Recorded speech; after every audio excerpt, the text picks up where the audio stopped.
Hey everybody, I am here makeup free in my exercise sweats. I figured that what I would do is to not get gussied up. This is more or less what I look like on the regular, minus the fake hair. Gotta have some sort of respect for the camera.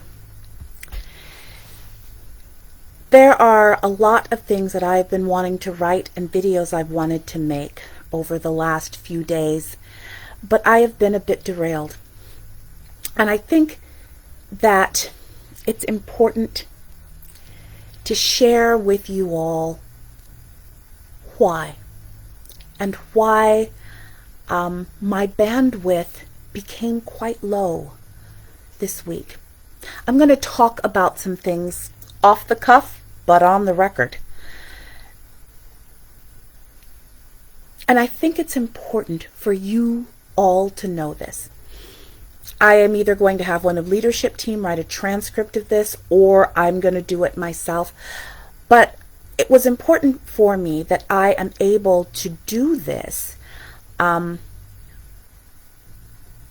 a video, because it's the closest I can get to actually talking to all of you. Anybody who has been around me for any length of time, has been around Lace on Race for any length of time, knows about the last 2 years.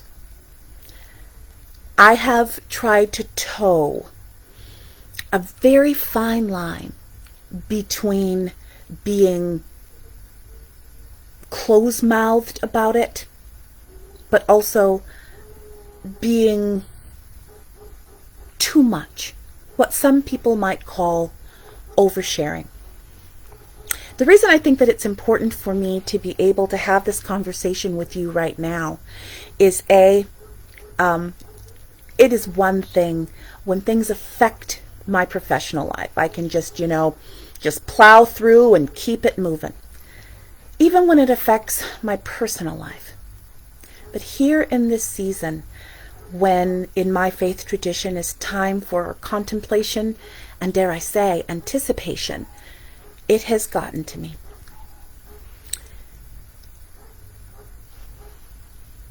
One reason that I thought it was important to share with you all is because this week that people know about when yet again someone's calling me a cult leader, and my response to them, people have said, you are just hitting all the bases. You are displaying Hesed heart. You are the platonic ideal. Well, let me just stop you right there. I'm not the platonic ideal of anything. See, that's where that cult leader stuff starts coming in. When people start idealizing what they see on a screen or what they read in an article or an essay. I am neither a saint nor an angel. I am fully human. And these 2 years, I have been aware of that humanity in ways I can't even tell you. Except I'm going to try to tell you.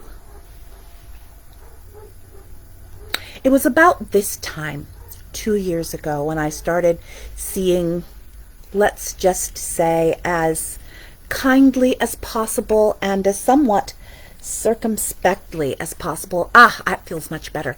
Somewhat circumspectly as possible, that I had been seeing some cracks in the character of my intern. And this time of year, this time 2 years ago, I wasn't all that concerned, because in all honesty, I had actually seen good things too.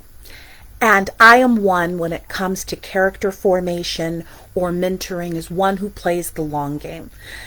I am not someone that says, I'm going to talk to you for half an hour and it's a one and done. No, I believe in walking with people for the long haul.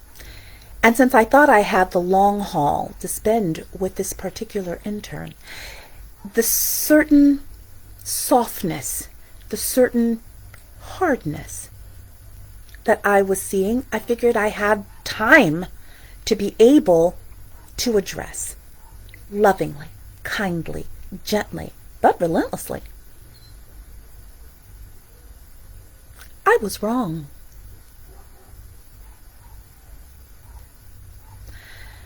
I have been incredibly circumspect about the events of early 2021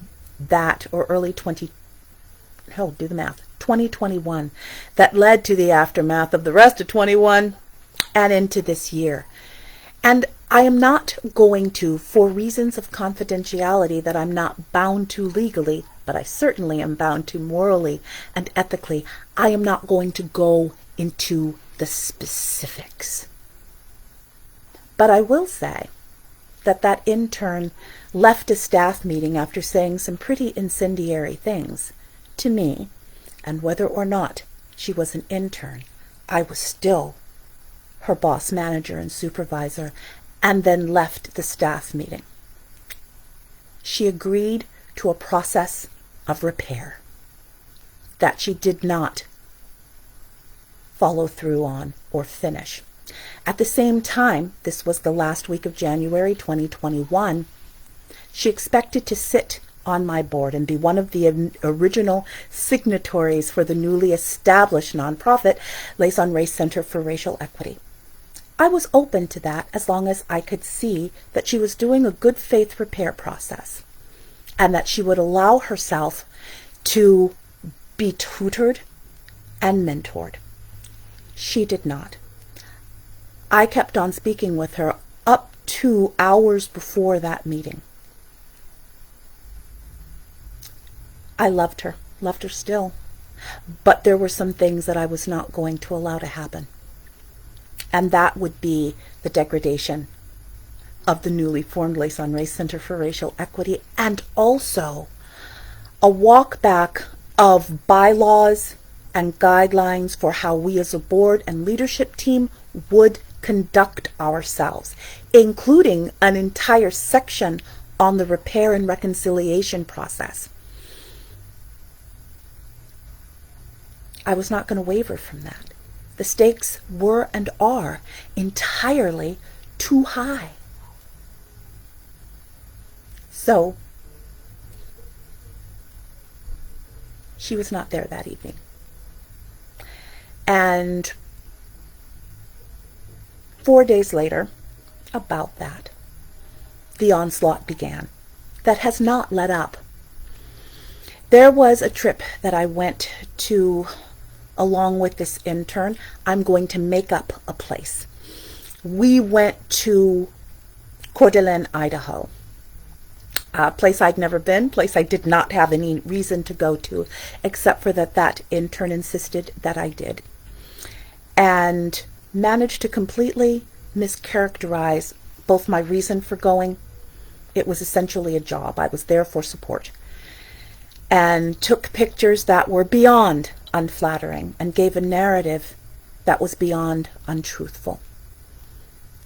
And I thought that was the end of it. She was going to show me boobs ablazing with my crooked teeth and my bad wig. But then she came onto the page and the website and unleashed even more. Less than a month after the ink on the Laysan Race Center for Racial Equity was dried.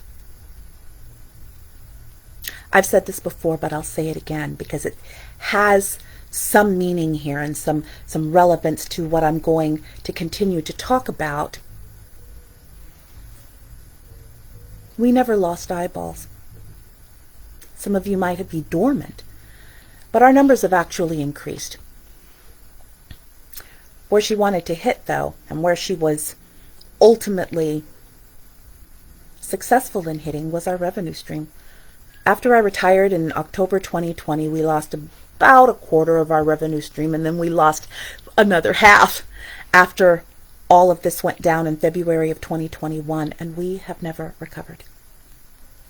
So when I ask you for your support during my increasingly infrequent asks, because they hurt me to do, and when I suck it up and ask for your year-end engagement, I'm hoping that you all step up, but that is not the reason we're doing this video. The reason I'm doing this video is to talk about what I talk about with people when I do one-on-one abiding. And yes, I do one-on-one abiding with myself every day. Sometime between when I wake up, when I brush my teeth, when I throw on my fake hair, I ask myself a crucial question. And it's a question that if you and I were doing one-on-one abiding or coaching or mentoring, I would ask you every single time we got together. And it is, who are you going to be today? Not just who are you going to be, because it's really easy to fudge on that, but who are you going to be today? That question needs to be asked and answered before you find your keys in your jacket and you go and you fire up your Prius. That question needs to be front and center in your mind, because if you are not asking and answering that question, the winds of life will whip you all over the place. And the second question, after you ask yourself, who are you going to be today? It's how are you going to ensure that that happens? I ask myself that all the time. And in these 2 years, I've had to ask a third question. Who am I going to be when it's particularly hard? If there's anything that I have wanted to impart to you all, and it's weird to talk about during the Christmas season because in my tradition, this is a time of joy and anticipation, but it also needs to be part of contemplation and reflection as well, because in my faith tradition, not even 5 months after this celebration, we are going to be deep into lamentation and a different kind of anticipation, but not before we get through the crucible of crucifixion. I have lived through, if you count my conversion experience, I have lived through 52 years. In my 59 years, I stood up for baptism when I was 7 years old, and I've been baptized again, and I've been confirmed again. So it pretty much took. So during this Christmas season, during this Advent season, where we are invited to reflect and contemplate on what is to come, the anticipatory joy that is when we do it well, married with concomitant responsibility. Yes, I am thinking about all of these things.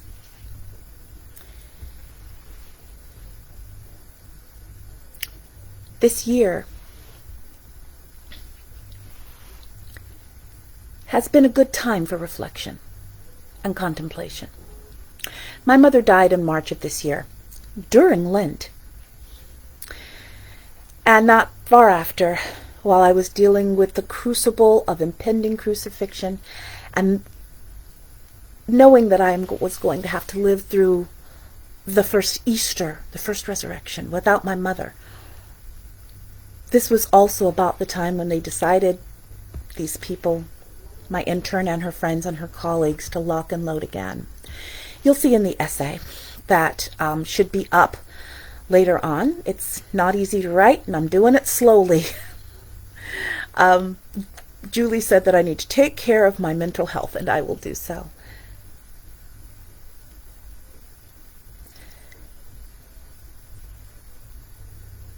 Every single one of the people who have chosen to be unkind over the last 2 years knows what I have been dealing through, knows that I have been walking through what it means to retire from a place I had been for 25 years, knew what it meant to start this organization. And during that entire time, the month that I retired from the county, late October, early November, was about the first time that my mother spent a protracted time in the ICU. My mother had never been well during all of 2021, while they were at it and at it and at it. And then she died in 2022, and they were mean on that day when I announced. They were mean on the day of my mother's memorial. And while it has sometimes gone down to a trickle, it's never truly stopped. I know just enough about psychology to be dangerous. That's what I like to say. And I am a trained behaviorist. That was actually my field before I moved into other parts of social science work. And one of the things that I learned there was that there are 3 different kinds of reinforcement: positive reinforcement, negative reinforcement, intermittent reinforcement. Of the 3, intermittent reinforcement is the most devastating. And I want to go back to what one of my friends, and quite a few people actually, have been saying about how I have handled the last 2 years.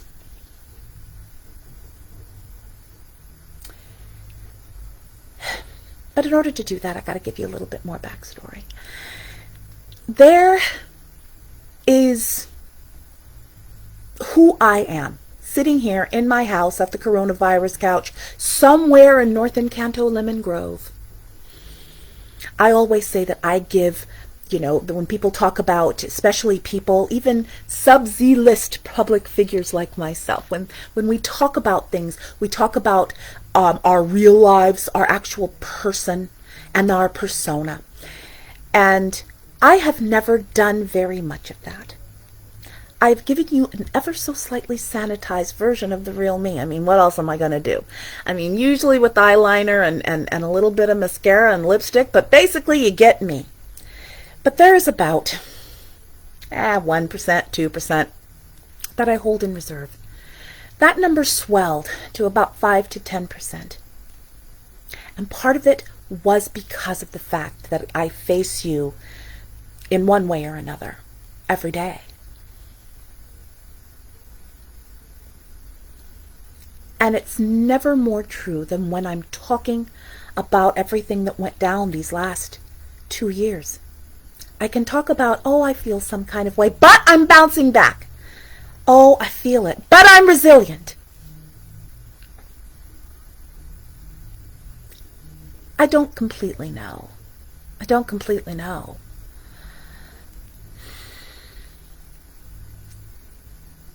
If you had told me a little over 2 years ago that I would be dealing with this, if I would have stayed the course, if I would have just said, no thank you, I will just keep my cubicle at the county.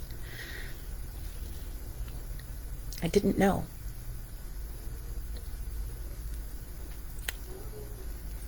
One of the things about being very upfront and very open about who I am is that people can weaponize what I disclose. And that in turn did. Weaponized my mother.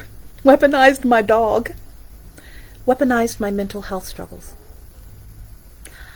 I have never been without a certain level of depression.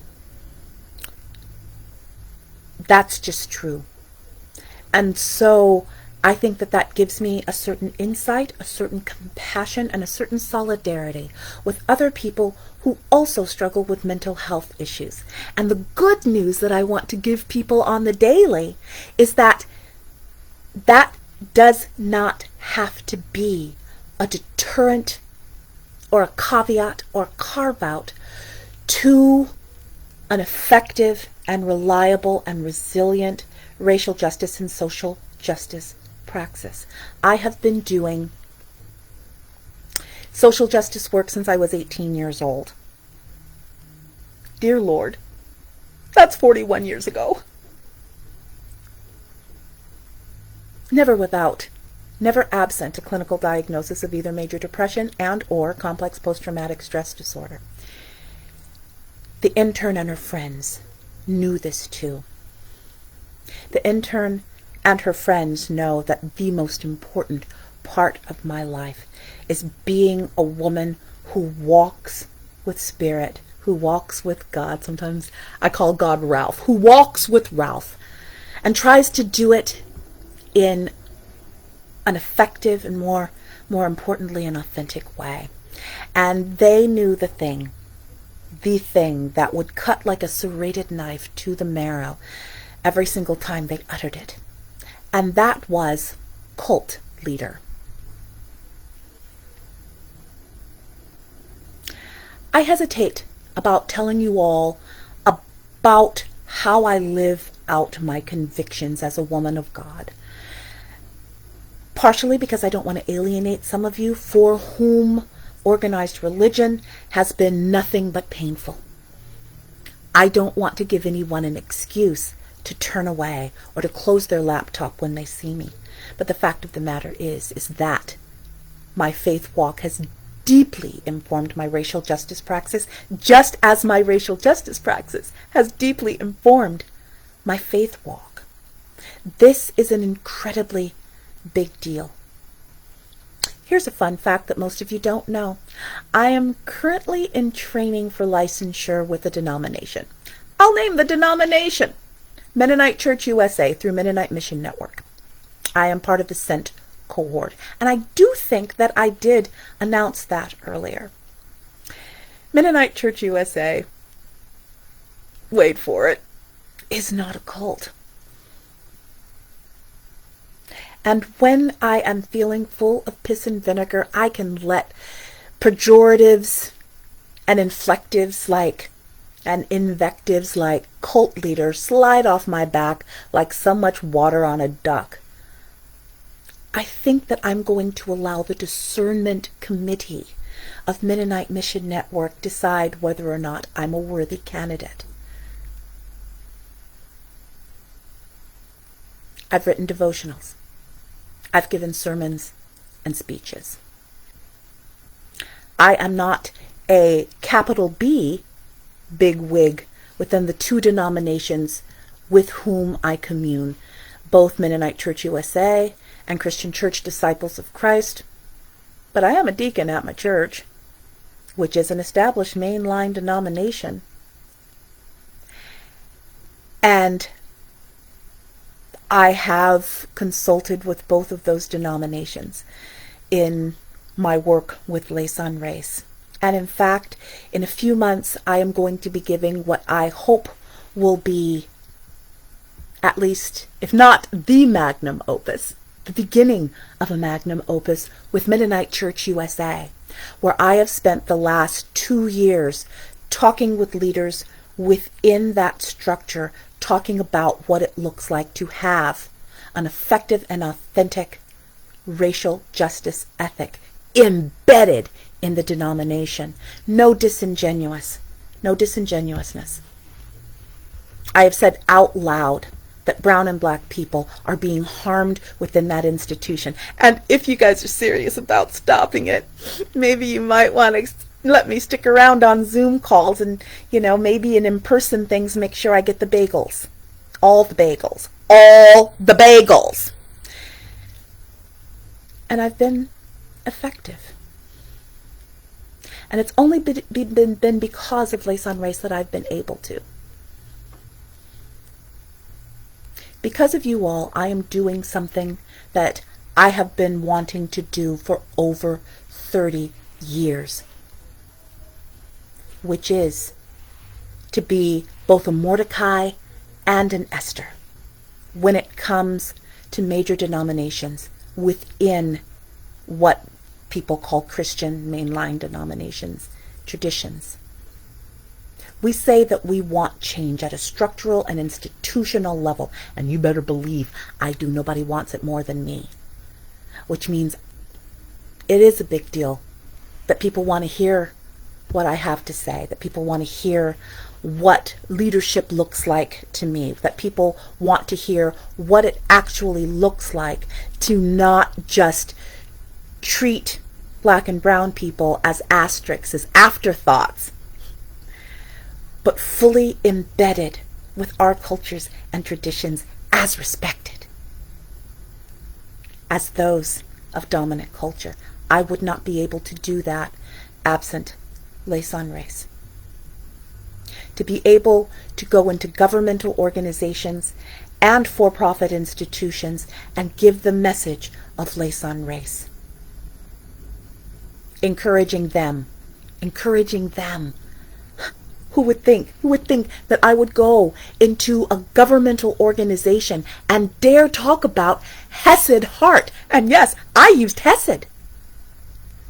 And telling them that they are not immune from that. That I have sat down with individuals and small groups over these last 2 years since we've been incorporated that I have opened up our bylaws, that I have sat and patiently answered questions about not just what we do, but how we do and who we are as we do it.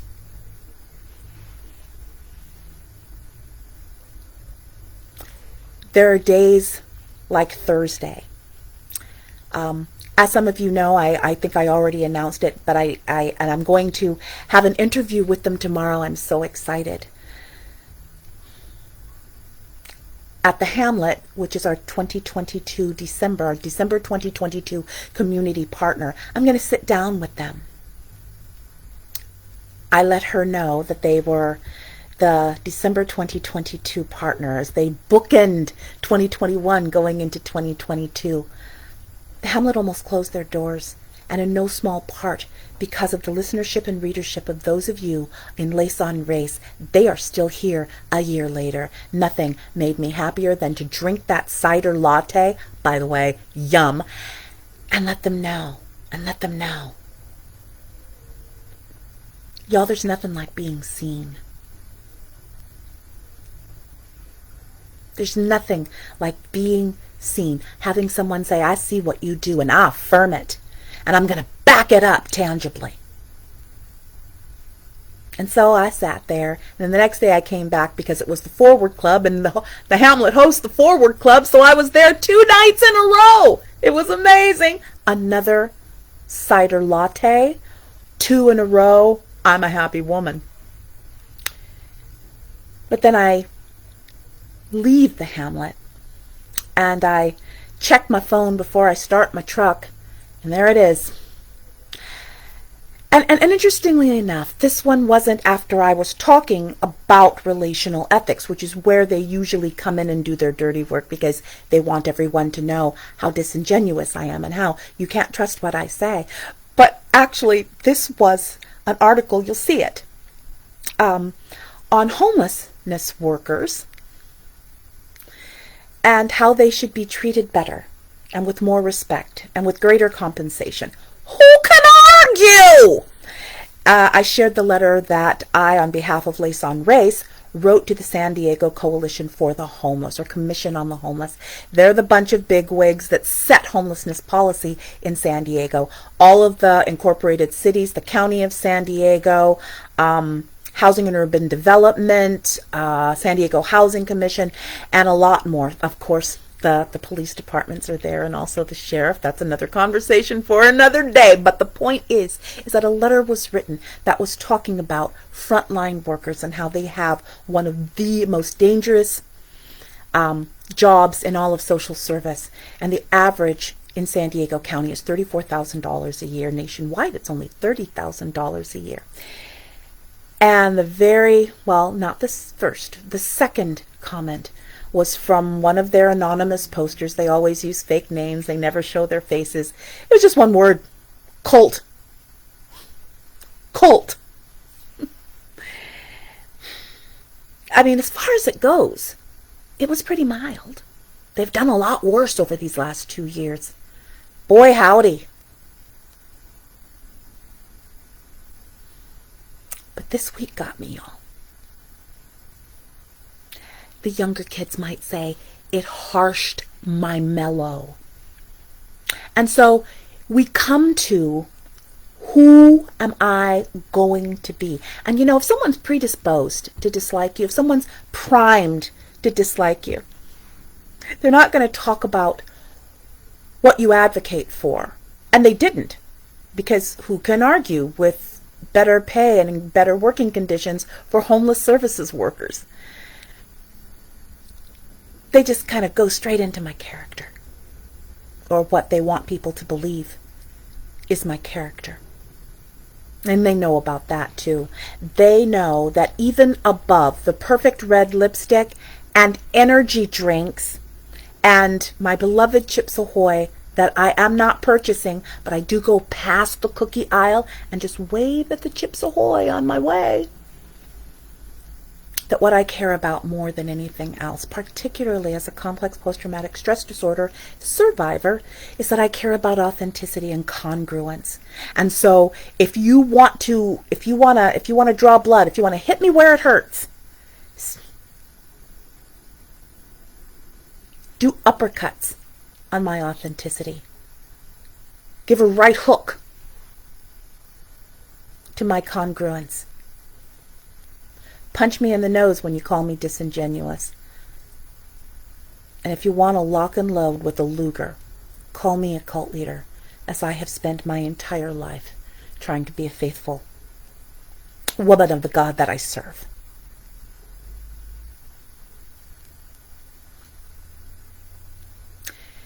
Most of the time, people don't see this part. That's the nowadays 5 to 10% that I hold in reserve. Partially because I don't always think that it's safe to tell you all my entire truth. Just how much that hurts. My friend Julie today was telling me that, I saw you interacting with her and I decided that I wasn't going to do anything because you seemed to have it under control and you didn't seem to be particularly shaken up by it. But let me tell you, I was. 2 years of this.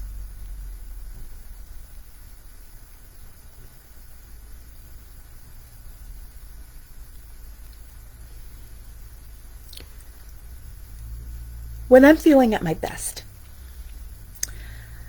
I call them my teachers, because there is nothing like someone who says that you're disingenuous to do extended meditations on congruence and authenticity. There's nothing like someone calling you a cult leader that makes you examine in a deep way not only your faith position, but your motivation for it.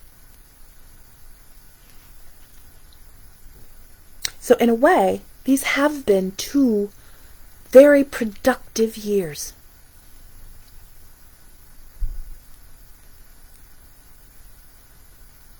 They've also been difficult ones. I've mentioned it before. Sometimes it's really hard to face you all.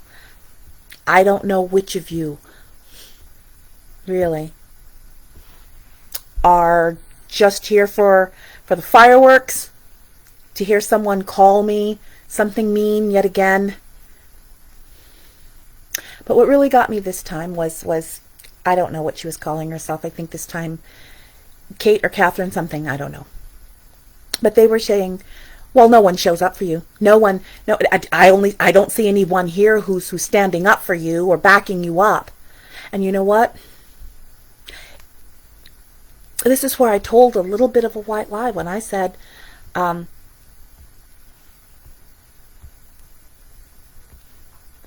you worry about metrics a lot more than I do. And also, you think you drew blood, but it didn't. It's right in one sense. No external bleeding. That's why my friend said it looked like everything was okay. But for these last 2 years, internally, I've been bleeding out. To the point where I have every day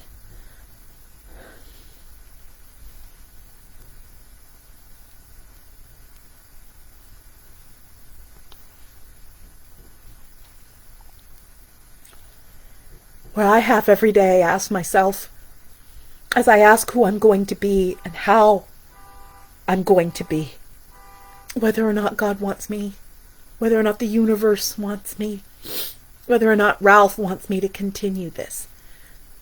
Because if there's no room for my voice, then why am I doing it? I don't have to. I can find other ways to serve. I can clean the bathrooms at Vista La Mesa. I can sweep up the hamlet every night so that Nicole can go home early. I could become a homeless service worker again.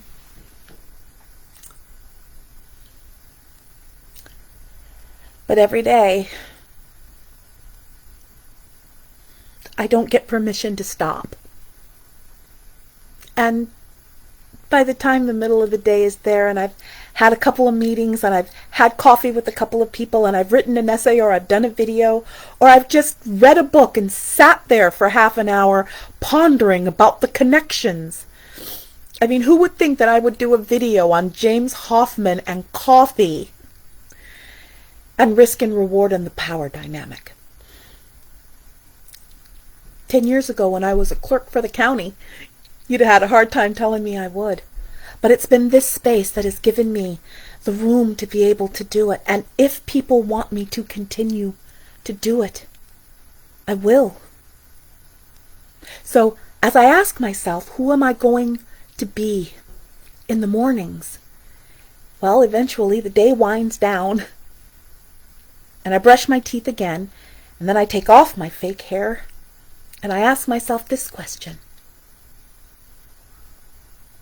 How'd I do? Who was I today?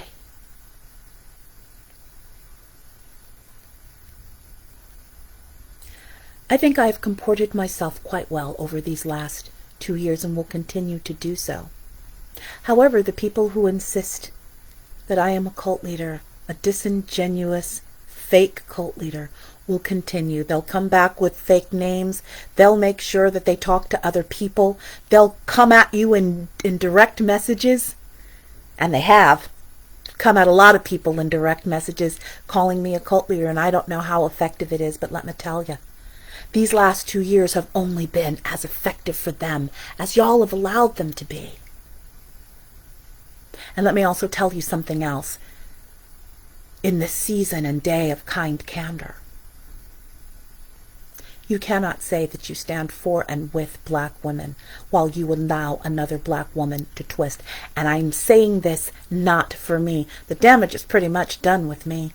If I decide that I can't do this anymore because my soul simply can't take it, there will be other people.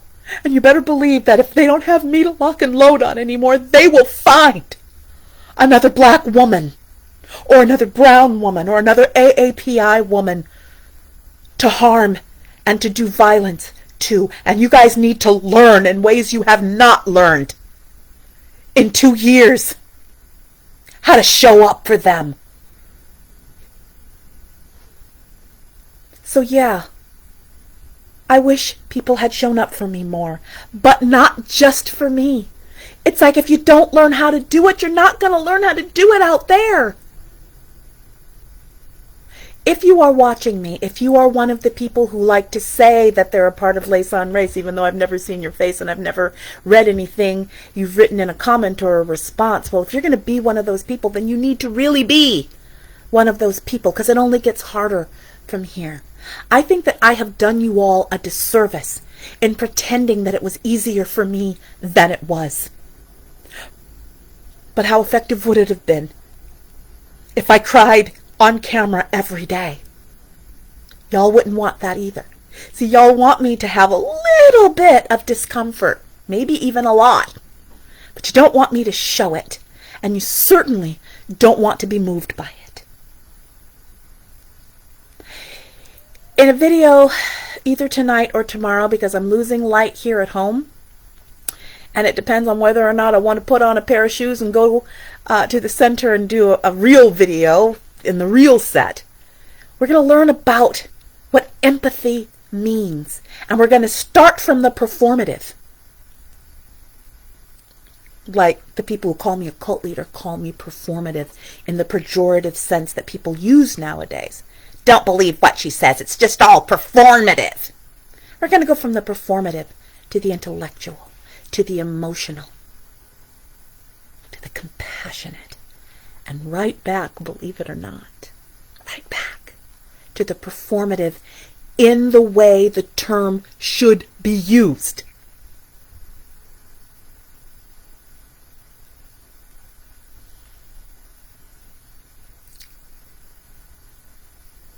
I'm going to do this for as long as I can, because I feel called and because I feel compelled. I have more to say, and I don't need 10,000 of you. I need 100, 200, 300, maybe over the course of the next year. But I don't need the numbers that people chide me for. There are 10,000 people and no one stands up for you. Oh my goodness. How many people do you need behind you? But if you are going to stand with me, I ask that you do. And I know that it's a one-sided proposition. We're going to talk about those two. One-sided deals where I am held to promises that you are not. But I'm hoping that you will take on the mantle of promise and of shared commitment and of shared duty and obligation, not to me, but to the people that we serve. Lessening and mitigating the harm endured by black and brown people, perpetuated by white people and white supremacy. I am one of those people, but I am by no means the only one. Let's learn to show up well and to do the jobs y'all said y'all wanted to do 2 years ago before this Michigan started. If I'm only talking to 12 people, I'm only talking to 2 people. I'll do it for as long as I can. But I need you.